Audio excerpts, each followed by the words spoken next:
नमस्कार खोला कथा को स्वागत करुच्ची मु मनोरंजन दर्शक बंधु बीजेडी बीजेपी मिलित सरकार रे से थिले वरिष्ठ मंत्री आ बीजेपी विरोधी दल रे थिबा बेले से थिले विरोधी दलर नेता शाणित ढंगरे सरकार को आक्रमण करुथिले आ विशुद्ध बीजेपी सरकार रे से वरिष्ठ विधायक राजनीतिर ए रसायन को नहीं अधिक आलोचना करबा पई आज खोला कथार हॉट सीट रे पूर्वतन मंत्री पूर्वतन विरोधी दलर नेता तथा वर्तमान वरिष्ठ विधायक श्रीयुक्त जयनारायण मिश्र सुत मिश्र खोला कथा को स्वागत।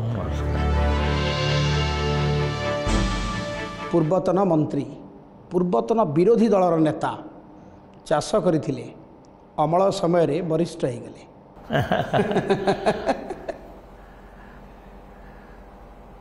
हुए इट्स हैपन इन पॉलिटिक्स। हाँ राजनीति एमती हुए हुए तो केबे मन टिके दुख लागेनी नाई मोर मन हल करिथिली चाष करिथिली मोर गोटे जिनस थिला नवीन बाबू को हटेबार ओनली इंटेंशन नवीन बाबू को बीजेडी को हटेबा से इंटेंशन फुलफिल रे मु सैटिस्फाई। ए पाकल समय रे काहे की रिकॉग्नाइज करा गलानी जयनारायण मिश्र को जो मैंने रिकॉग्नाइज कलेनी तांको पचारिबे बोले सिना हबो जे रिकॉग्नाइज अभिज्ञता दृष्टि किछि तो पिटफॉल्स आपण पाइथिबे मोर आड़ो कोनोसी भूल नहीं पार्टी रो हित दृष्टि जहाँ दरकार मु से सब करी एवं पार्टी रे बुझामणा बीजेडी सहित करने गोटे निर्दिष्ट गोष्ठी चाहूवा बेले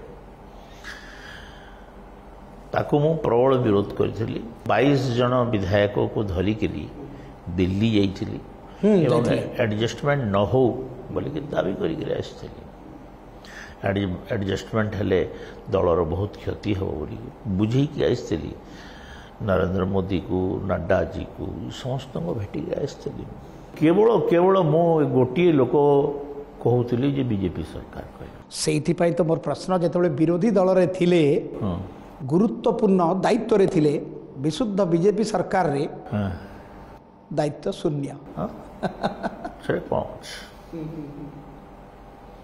किसी फरक पड़े नहीं अभिज्ञ वरिष्ठ लोक मंत्री करा जाए आ ए पारामीटर रे कौन जयनारायण नहांती वरिष्ठता दृष्टि अभिज्ञता दृष्टि हुए तो तांकर विचारधारा न थई पारे एठी तांकर माने किए जो माने दल को परिचालना करुछंती जो माने ए सब निष्पत्ति नहीं छंती से माने तार उत्तर दे पारिबे मु दे पारिबे। आपण कोन सरकार जेतेबेले दल जितिला आपण कोन भाबी नथिले जे मते भी मंत्री पदटे मिलिबो दायित्व मिलिबो मो हिसाब रे 90 थिला किंतु परवर्ती परिस्थिति रे मु भाबुदली 100 क्रॉस कर विधायक एवं एमाने जदि ठीक ठीक प्रार्थी दे थांते 100 क्रॉस कर कथा आपण भाबुचंती गत निर्वाचन रे बीजेपी प्रार्थी देबारे भी त्रुटि करथिला त्रुटि कर निश्चित बहुत एमती केतेडा सीट रे त्रुटि करथिला बीजेपी प्राय 30-35 सीट ए दायित्व कहार आपण भी तो विरोधी दल नेता थिले आपणकर भी तो सेठी दायित्व थिबो मो नथिली ना मो पार्लियामेंट्री बोर्ड रे मो कैंडिडेट सिलेक्शन रे मते किछि कंसल्ट आदौ कंसल्ट करा जाय नै प्रभावी जयनारायण मिश्र प्रभाव हरौछंती कि धीरे धीरे दल भितर प्रभाव कहीं मत लगुनि मु तो सब बड़े सेमतिया कैरेक्टर लोकटे किसी मत लगुनि कि आपको आगु अनेक इंटरव्यू करछि श्रीयुक्त मिश्र हाँ किंतु आज भलिया चापी चापी कथा कहवा केवे देखिनी आपण ये परिस्थिति पाई जयनारायण मिश्र एभली आलोचना करुछंती ना निकट भविष्य रे किछि तो हबार अछि मते निकट भविष्य रे भी कौन देवे न देवे मते जଣା नहीं मो बहु आकांक्षित लोक नुहे तो से मो विशेष चिंता भी करे नहीं। मंत्रिमंडल संप्रसारण नहीं चर्चा होउछि जयनारायण मिश्र को दायित्व मिल पारे मु कहि पारिबे नहीं जदि सुजोग मिले ओडिशार सेवा करिवा पई कोनोसी विभागर दायित्व नवा पई सेते बड़ कथा से समय कौन राजनीतिक परिस्थिति अच्छी और कौन मोर मानसिक परिस्थिति अच्छी मोर मानसिक परिस्थिति एवं राजनीतिक परिस्थिति ऊपर निर्भर करे ମୁଁ କ'ଣ କରିବି। ଶ୍ରୀଯୁକ୍ତ ମିଶ୍ର, ଆପଣ ବିରୋଧୀ ଦଳରେ ଥିବାବେଳେ କହିଥିଲେ ନା ପାଣ୍ଡିଆନ ଜେଲ୍ ଯିବେ, କିନ୍ତୁ ଯାହା ଚର୍ଚ୍ଚା ହେଉଛି ପାଣ୍ଡିଆନଙ୍କ ସୁରକ୍ଷା ବ୍ୟବସ୍ଥା ଟିକେ ବଢ଼େଇ ଦିଆଯାଇଛି। ମୁଁ ସରକାର କ'ଣ କରିବେ ସେ ବିଷୟରେ ତ ମୁଁ ଉତ୍ତର ଦେଇପାରିବିନି ନା। ମୁଁ ଜଣେ ବିରୋଧୀ ଦଳର ନେତା ହିସାବରେ ଉତ୍ତର ଦେଉଥିଲି। ହଁ। ଆଉ ମୁଁ ଏବେ ସରକାରରେ ନାହିଁ କି ବିରୋଧୀ ଦଳରେ ନାହିଁ। ସରକାରୀ ଦଳର ବିଧାୟକ ନା? ସରକାରୀ ଦଳର ବିଧାୟକ କିନ୍ତୁ ସରକାରରେ ତ ନାହିଁ ନା। କିନ୍ତୁ ସରକାରର କାର୍ଯ୍ୟକ୍ରମକୁ ନେଇକି ଉତ୍ତରଦାୟିତ୍ୱ ଅଛି ନା ଆପଣଙ୍କର? ନାଇଁ ସେ ଉତ୍ତରଦାୟିତ୍ୱ ମୋର ନୁହେଁ। କାରଣ ସରକାରଙ୍କର କାର୍ଯ୍ୟକଳାପର ଉତ୍ତର ସରକାରୀ ସ୍ପୋକ୍ସ ପର୍ସନ୍ ଦେବେ। ମୁଁ ମୋର କନଷ୍ଟିଚୁଏନ୍ସିରଟା ଏବଂ ଗୋଟେ ବିଧାୟକ ହିସାବରେ ଯାହା ଉତ୍ତର ଦେବା କଥା ଉତ୍ତର ଦେବି। ମୁଁ ଯେଉଁ ଜିନିଷ କହୁଥିଲି ଧୀରେ ଧୀରେ ଆପଣ ନିଜକୁ ଆଇସୋଲେଟେଡ୍ କରିଦେଉଛନ୍ତି। ନାଇଁ କନଫାଇନ୍ କରିଦେଉଛନ୍ତି ଆପଣଙ୍କ ନିର୍ବାଚନ ମଣ୍ଡଳୀ। ଆଇସୋଲେଟେଡ୍ କରୁନାହିଁ ମୁଁ ନିଜକୁ। କଥା ହେଲା ମୋର ଦାୟିତ୍ୱ ନୁହେଁ ନା। ଦାୟିତ୍ୱ ନୁହେଁ, କିନ୍ତୁ ଲୋକେ ତ ଆପଣ ପ୍ରଶ୍ନ ପଚାରିବେ ନା। ପ୍ରଶ୍ନ ଆପଣ କହିଥିଲେ ନା ଜେଲ୍ ଯିବେ ବୋଲି।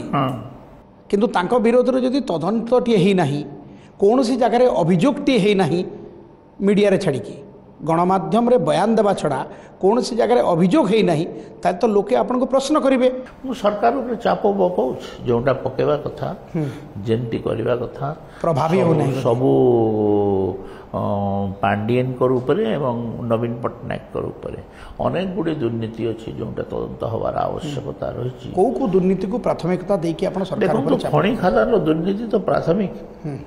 କୋଟି କୋଟି ଟଙ୍କାର ଦୁର୍ନୀତି ଅଛି, ଚିଟ୍ଫଣ୍ଡର ଦୁର୍ନୀତି ଅଛି, ଦୁଇଟା ଯାକ ସିବିଆଇ ତଦନ୍ତ କରୁଛି। ଏବଂ ଅନେକ ଜିନିଷ ଅଛି ଯେଉଁଟାକି ତାଙ୍କ ନାଁରେ ହେଲିକପ୍ଟର ଉଡ଼ିବା ମାନେ ଶହ ଅଭିଯୋଗ ଅଛି। କୌଣସି ଗୋଟିଏ ଦୁଇଟା ନୁହେଁ ଯେ ଆପଣଙ୍କୁ ମୁଁ କହିଦେବି। କିନ୍ତୁ 100 ଦିନର ସରକାରଙ୍କ ଉପଲବ୍ଧିରେ ଅନେକ ଅଫିସରଙ୍କୁ ଜେଲ୍, ବଡ଼ ବଡ଼ ଅଫିସରଙ୍କୁ ଭିଜିଲାନ୍ସ ଜେଲ୍ ପଠାଇଥିବା ଆପଣମାନେ ସୂଚନା ଦେଲେ, କିନ୍ତୁ ସେ ଭିତରେ ପାଣ୍ଡିଆନଙ୍କ ପାଳି ପଡ଼ିନି। କେବେ ପଡ଼ିବ? ପଡ଼ିନାହିଁ, ପଡ଼ିପାରେ। ଯେ ସ୍ୱାମୀ ଲକ୍ଷ୍ମଣାନନ୍ଦ ସରସ୍ୱତୀଙ୍କ ଯେଉଁ ଘଟଣା ପରେ ଆପଣଙ୍କର ଗଠବନ୍ଧନ ଭାଙ୍ଗିଥିଲା ନା, ସେତେବେଳେ ତତ୍କାଳୀନ ମୁଖ୍ୟମନ୍ତ୍ରୀ ନବୀନ ପଟ୍ଟନାୟକ ଗୋଟେ ଷ୍ଟେଟମେଣ୍ଟ ଦେଇଥିଲେ, every bones of mind is secular. ସେଇ ଲକ୍ଷ୍ମଣାନନ୍ଦ ସରସ୍ୱତୀଙ୍କ ହତ୍ୟାକୁ ନେଇକି ଗୋଟେ କମିଶନ ବସିଥିଲା। ବର୍ତ୍ତମାନ ସୁଦ୍ଧା କମିଶନ ରିପୋର୍ଟ ଟେବୁଲ୍ ହେଇନାହିଁ କି କୌଣସି ହତ୍ୟାକାରୀ ଧରା ପଡ଼ିନାହିଁ, ଏବଂ ଯେଉଁଟାକୁ ନେଇକି ଆପଣମାନେ ଆନ୍ଦୋଳନ କରୁଥିଲେ ଏବେ ଆପଣଙ୍କ ଦଳ ସରକାରରେ। ଖାଲି ଏ ଗୋଟିଏ କମିଶନର ରିପୋର୍ଟ, କୌଣସି କମିଶନର ରିପୋର୍ଟ ହେଇନାହିଁ ବୋଲି କଥା ନୁହେଁ। ପ୍ରାୟ 100 ଖଣ୍ଡେ କମିଶନ ବସାଇଥିଲେ। ଏ ବୁର୍ଲା ମେଡ଼ିକାଲ କଲେଜର ଛାତ୍ର ମଣ୍ଡଳର ବି କମିଶନ ଥିଲା ଏବଂ ଏମିତି 100 କମିଶନ। କୌଣସି ଗୋଟିଏ ବି ତ ବିଧାନସଭାର ଟେବୁଲ୍ ହେଇନାହିଁ। ବିଧାନସଭାର ମେଜ ଉପରେ ଉପସ୍ଥାପନା। ଏ କଥା ତ ଆପଣ ବିରୋଧୀ ଦଳରେ ଥିବାବେଳେ କହୁଥିଲେ, ଏବେ ତ ଆପଣଙ୍କ ଦଳ ସରକାରରେ, ଏବେ ତ ଟେବୁଲ୍ କରିପାରିବେ। ଏବେ ଟେବୁଲ୍ କରିବା କଥା। ଅଟକାଉଛି କି ଆପଣଙ୍କୁ? ମୁଁ ସରକାର ନୁହେଁ ନା, ଆପଣ ମୋତେ ସରକାର ଭାବି ଦେଉଛନ୍ତି। ଆପଣ ପାର୍ଟ ଅଫ୍ ଦି ଗଭର୍ଣ୍ଣମେଣ୍ଟ ନା? No, I M not a part of government. ଆପଣଙ୍କ ସଂଖ୍ୟାକୁ ନେଇକି ସରକାର ହେଇଛି ନା? ମୁଁ ପାର୍ଟ ଅଫ୍ ଗଭର୍ଣ୍ଣମେଣ୍ଟ। ଯେଉଁ ମେଜରିଟି ପାଇଛି ସେଥିରେ କ'ଣ ଜୟନାରାୟଣ ମିଶ୍ର ଗୋଟେ ନମ୍ବର ନୁହେଁ? Minister R part of government. ମୁଁ ସରକାରୀ ଦଳର ବିଧାୟକ ହେଇପାରେ, ମୁଁ ସରକାର ନୁହେଁ। କିନ୍ତୁ ବିରୋଧୀ ଦଳର ନେତା ଭାବରେ ଯେଉଁ କଥା ଦେଇଥିଲେ ତାର ଉତ୍ତରଦାୟିତ୍ୱ ଅଛି ନା ନାହିଁ? ଉତ୍ତରଦାୟିତ୍ୱ ମୁଁ ପ୍ରଚେଷ୍ଟା କରୁଛି। ଆପଣ ସେତେବେଳେ କହିଥିଲେ ମମିତା ମେହେର ଘଟଣାର ସିବିଆଇ ତଦନ୍ତ ହଉ। ନବ ଦାସଙ୍କର ଆପଣ 3 ଜଣଙ୍କ ନାଁ ନେଇକି ବିଧାନସଭାରେ କହିଥିଲେ ଯେ ଏମାନେ ହତ୍ୟାକାରୀ, ଷଡ଼ଯନ୍ତ୍ରକାରୀ। 120 ବି ତ ଲଗାଯାଇ ନାହିଁ।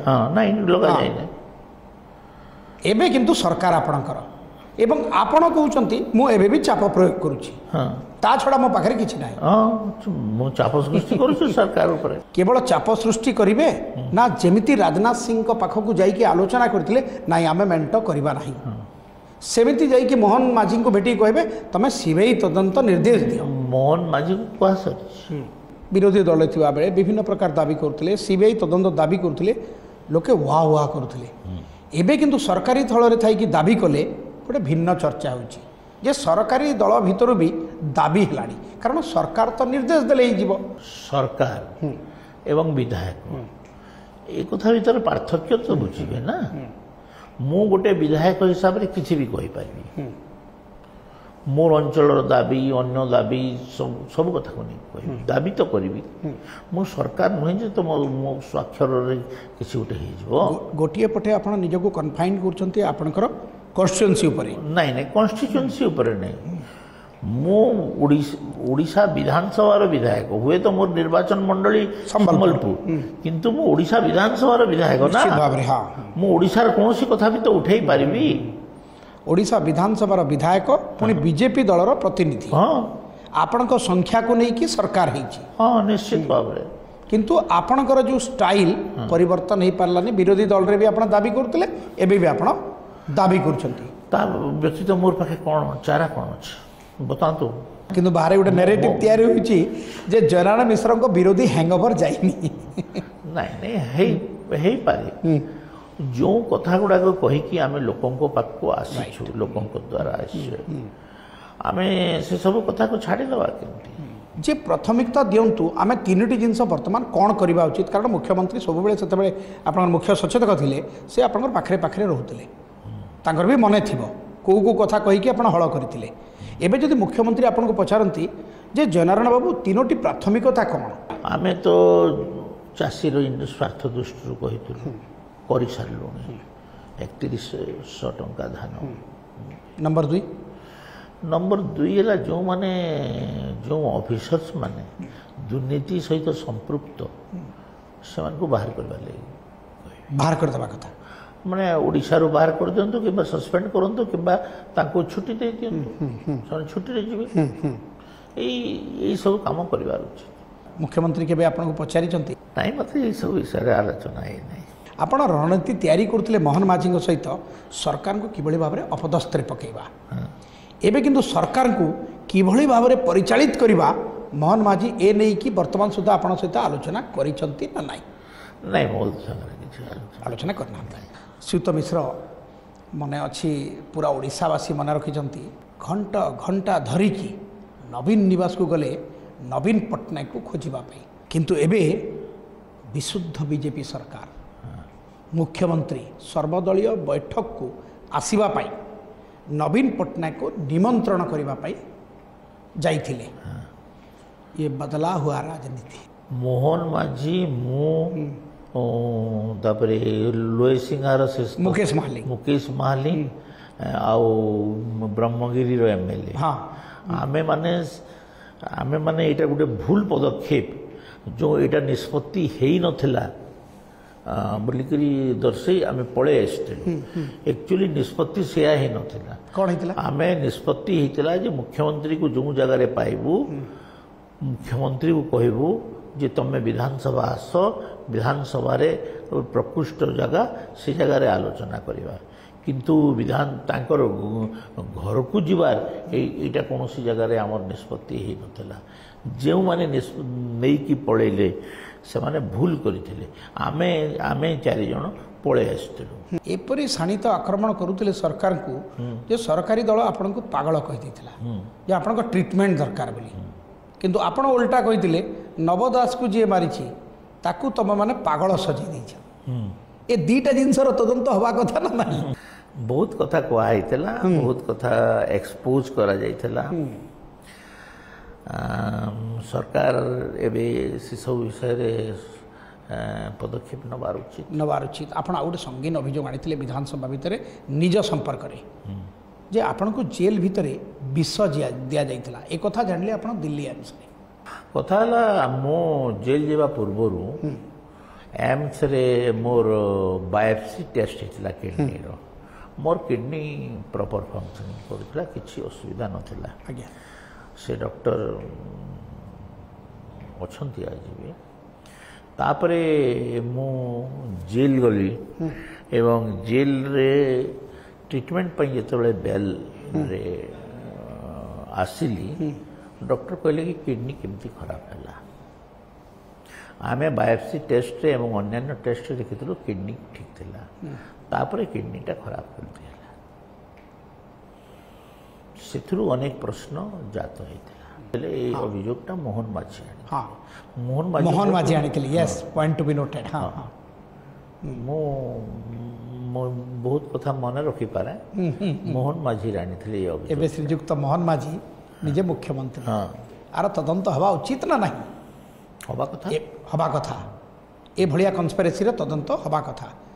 ଆପଣ କହିଥିଲେ ମୋତେ ଭୁଲରେ, ମୁଁ କେବେ କୁକୁଡ଼ାଟିଏ ମାରି ନାହିଁ, କେବେ ଚଢ଼େଇଟିଏ ମାରି ନାହିଁ। ନାଇଁ, ମୁଁ କୁକୁଡ଼ାଟିଏ କି ଚଢ଼େଇଟିଏ ମାରି ଏଣ୍ଡୁଅଟିଏ ବି ମାରି। ହଁ, ମୁଁ ମଣିଷ ମାରିବି ଏଇଟା କହିଥିଲେ ନା ଆପଣ? ହଁ। କିନ୍ତୁ ହତ୍ୟା ଅଭିଯୋଗରେ ଜେଲ୍ ଯାଇଥିଲେ ନା? ହଁ, ଜେଲ୍ ଯାଇଛି। ହଁ ହଁ ହତ୍ୟା ଅଭିଯୋଗରେ ଜେଲ୍ ଯାଇଛି। ହଁ, କେସ୍ ଫେବ୍ରିକେଟେଡ୍ ଥିଲା।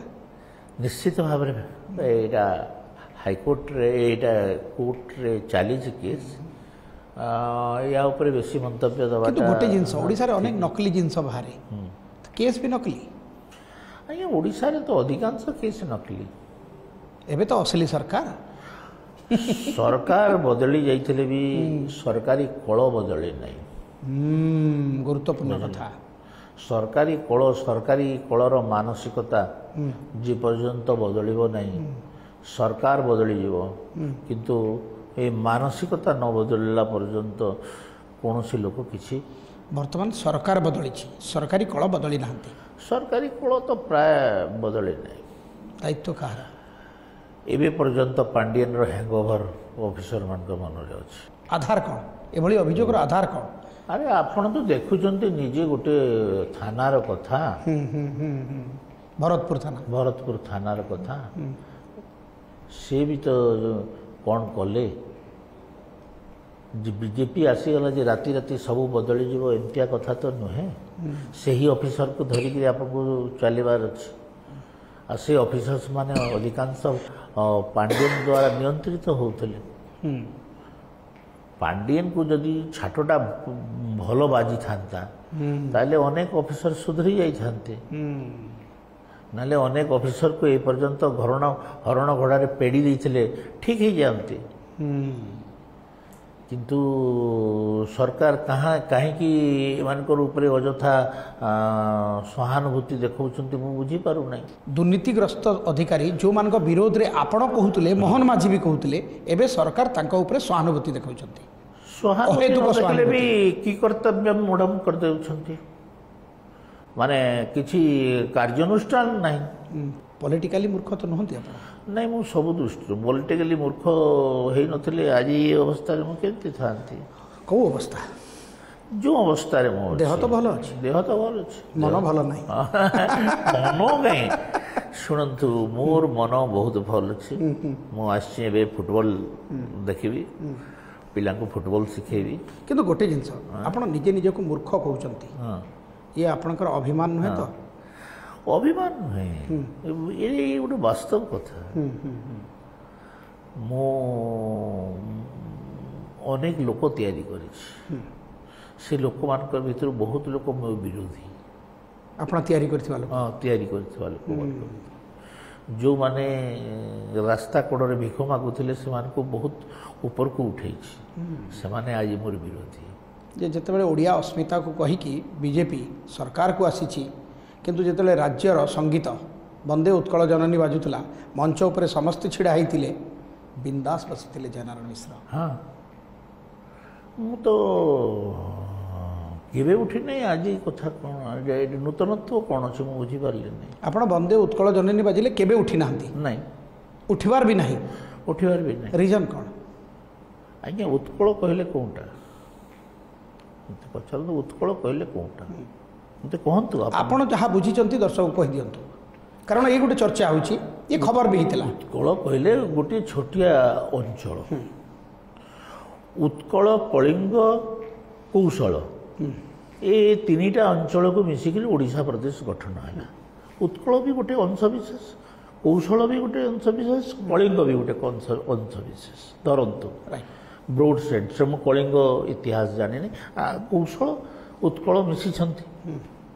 ଆପଣ ଗୋଟିଏ ପାର୍ଟର ବନ୍ଦନା ଗାଇବେ ଏବଂ ଅନ୍ୟ ପାର୍ଟଟାକୁ ଛାଡ଼ିଦେବେ, ମାନେ ଏ କି ଯୁକ୍ତି? କୌଶଳଟାକୁ ଛାଡ଼ିଦେଲେ, କୌଶଳକୁ ଛାଡ଼ିଦେଲେ, କଳିଙ୍ଗକୁ ବି ଛାଡ଼ିଦେଲେ। ଏଇଟା କି ବନ୍ଦେ ଓଡ଼ିଶା ଜନନୀ କୁହନ୍ତୁ ନା, ଗ୍ରହଣ କରିବା କିଛି ଅସୁବିଧା ନାହିଁ। ଓ ସେଇଥିପାଇଁ ଆପଣ ଉଠନ୍ତି ନାହିଁ କେବେ? ଆଜ୍ଞା, ଆପଣ ଗୋଟିଏ ପାର୍ଟ କାହିଁ କହିବେ? ଇଏ ଆପଣଙ୍କର ଯୁକ୍ତି? ମୋର ଯୁକ୍ତି ଏଇଟା, ମୋତେ ଯିଏ ବୁଝେଇଛନ୍ତି ସେ ଯୁକ୍ତିଟା ହେଲା ମୋର ଏଇଟା। ଶହେ ଦିନର ମୋହନ ସରକାରଙ୍କୁ 100 ମାର୍କରୁ କେତେ ମାର୍କ ଦେବେ? 100ରୁ 100। ଶ୍ରୀଯୁକ୍ତ ମିଶ୍ର ଆମେ ଶେଷ ପର୍ଯ୍ୟାୟରେ ପହଞ୍ଚିଛୁ। 3ଟି ପ୍ରଶ୍ନ କେବଳ ଜରୁରୀ ମଜବୁରୀକୁ ନେଇକି ଉତ୍ତର ଦେବେ। ମୁଁ ନାଁ ନେଉନାହିଁ ଯେହେତୁ ଆପଣ ମନା କରିଛନ୍ତି। ସାମ୍ପ୍ରତିକ ରାଜନୀତିରେ ଜିଲ୍ଲା ସଭାପତିଙ୍କୁ ଗ୍ରହଣ କରିବା ଜରୁରୀ ନା ମଜବୁରୀ? ମୁଁ ତ ଗ୍ରହଣ କରୁନାହିଁ ଜରୁରୀ କି ମଜବୁରୀ ଯେ କ'ଣ ଜାଣିଛି। ଜଣେ ସମର୍ଥକଙ୍କୁ ନୁହେଁ, ନିଜ ଝିଅଙ୍କୁ ଦାୟାତ କରିବା ଜରୁରୀ ନା ମଜବୁରୀ? ମୋର ଝିଅ ଦାୟିତ୍ୱ ନୁହେଁ ତ ମୋର। ନିଜେ ସରକାରରେ ଥାଇକି ସିବିଆଇ ବିଭିନ୍ନ ଘଟଣାର ସିବିଆଇ ତଦନ୍ତ ଦାବି କରିବା ଇଏ ଜରୁରୀ ନା ମଜବୁରୀ? ମଜବୁରୀ କ'ଣ ପାଇଁ? ଜରୁରୀ। ଜରୁରୀ। ଧନ୍ୟବାଦ ଶ୍ରୀଯୁକ୍ତ ମିଶ୍ର, ଏତେ ସମୟ ଧରିକି ଆପଣ ଖୋଲା କଥାରେ ଖୋଲାଖୋଲି ଆଲୋଚନା କଲେ, କିନ୍ତୁ ଇଏ ତ ଜୟ ଷ୍ଟାଇଲ୍ ନଥିଲା। ଆଜି ଟିକେ ଚୁପି ଚୁପି କହିଲେ ବୋଧେ ସମୟ ଅନୁକୂଳ ନାହିଁ। କି ଜାଣେ ଆପଣ ଯାହା ଅନୁଭବ କରିବେ, ଦର୍ଶକ ଯାହା ଅନୁଭବ କରିବେ, ମୁଁ ସେ ବିଷୟରେ ବିଶେଷ ମନ୍ତବ୍ୟ। ଧନ୍ୟବାଦ ସାର୍। ଦର୍ଶକ ବନ୍ଧୁ, ଆଜି ତ ଖୋଲା କଥାରେ ସମୟ ଯାଇଛି। ପୁଣି ଆର ଥରକୁ ଆଉ ଜଣେ ଚର୍ଚ୍ଚିତ ଚେହେରାଙ୍କ ସହିତ ଖୋଲା କଥାରେ ଖୋଲାଖୋଲି ଆଲୋଚନା କରିବା। ଖୁଲ୍ଲମ ଖୋଲା। ନମସ୍କାର।